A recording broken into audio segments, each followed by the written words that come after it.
All right, in this video, we're gonna look at RTSP video being sent into OBS. We'll use a PTZ optics camera connected to our local area network to demonstrate how RTSP is an ideal way to use IP video on your local area network. Let's take a look. All right, so before we get started, I want to let everyone know you can download the OBS Superuser Guidebook in the link below. You can actually order a paperback copy on Amazon. And if you're new here, don't forget to subscribe. If we're doing something wrong, let us know in the comments below. Only 10% of our audience is actually subscribed. And if you're new here, we'd love to have a new subscriber. RTSP video stands for Real-Time Streaming Protocol. And it's a video streaming standard that goes over the network. One of the things you'll notice is there's a little bit of latency. You can see this video here is coming in over NDI, and this video down here is coming in over RTSP. So there's some latency there that is inherent to RTSP.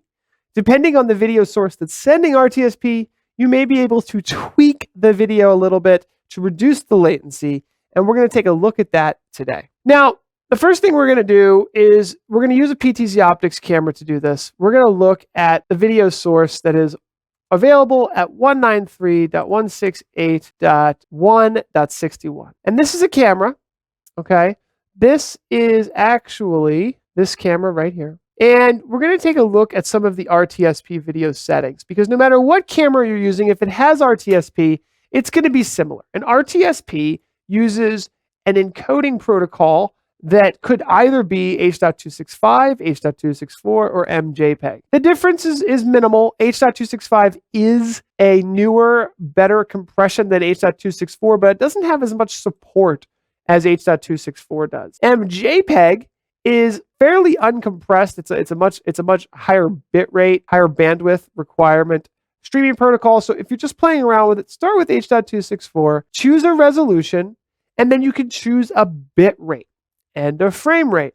So this is similar to streaming with OBS. You are streaming a camera over your local area network to OBS, and you can see here we have 4,096 as the kilobits per second, so 4 megabits. That's plenty for what we're doing, and then we can choose our frame rate and our key interval. One of the things you'll notice here is we have a constant bit rate. We don't really want it to be variable. That's what kind of makes streams kind of go out of alignment. So we want to keep that and basically use it as that. Now, you'll notice this camera and many other cameras might actually have a second stream as well. And we're going to look at the two different streams, but essentially a second lower bandwidth stream. You'll see it's capped at 1280 by 720. Lower bandwidth stream. Okay, so that's common.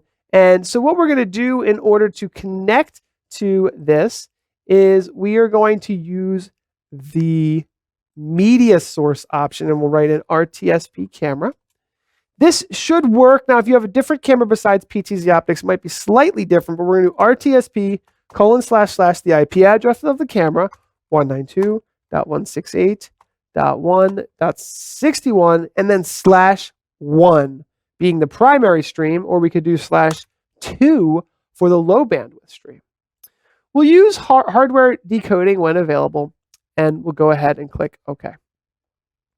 That brings in our low bandwidth option. So you can see it's a little pixelated. It's not as good as I'd like. So what I'm going to do is I'm going to go in here and I'm going to connect to stream 1 instead. And you'll see OBS goes ahead, reloads it. Now it's a much higher resolution stream. So it's going to look a lot better when we fit it into here. Now, if you're using multiple RTSP streams in the same network and you're trying to match them up with your audio and you're having issues, you can, of course, go into the advanced audio properties and add a little bit of sync offset. So your audio maybe is coming in faster than the video because RTSP is 2 or 3 seconds behind. You could add, let's say 3 seconds would be 3,000 milliseconds delay onto our audio. NDI generally doesn't have that latency issue.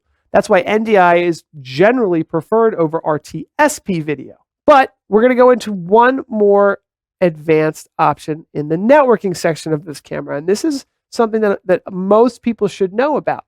And what this is the NTP time sync. We're going to turn that on. And what that does is it allows the camera and the computer to use the same network time protocol so that they both match. And if you're using 2 or 3 or 4 RTSP cameras, they will all have the same time sync and they will all be in sync together.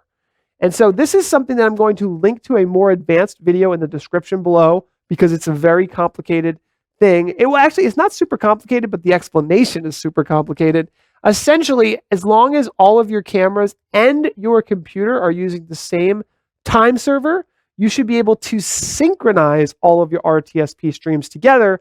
Yes, there's a little bit of a delay, but at least you can synchronize them all together and set up your audio mixer to have the appropriate latency so that everything works in OBS if you're trying to do a multi-cam production with RTSP. If you're like a normal person, maybe you've got a USB camera, maybe you've got an RTSP camera. Now, how do we get those to work together? Well, what you would do is you would basically try to use your RTSP camera for something that doesn't require lip sync, right?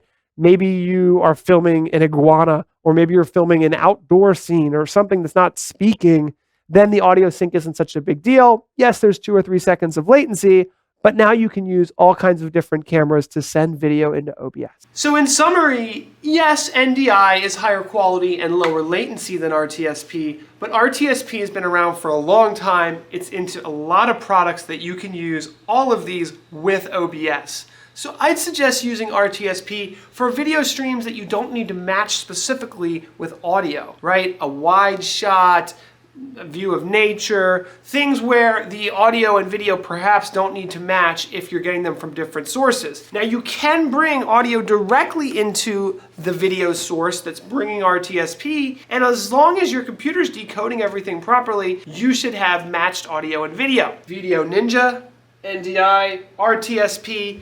Next is SRT as we round out our knowledge on IP video as it applies to the world of OBS. I'll see you in the next video.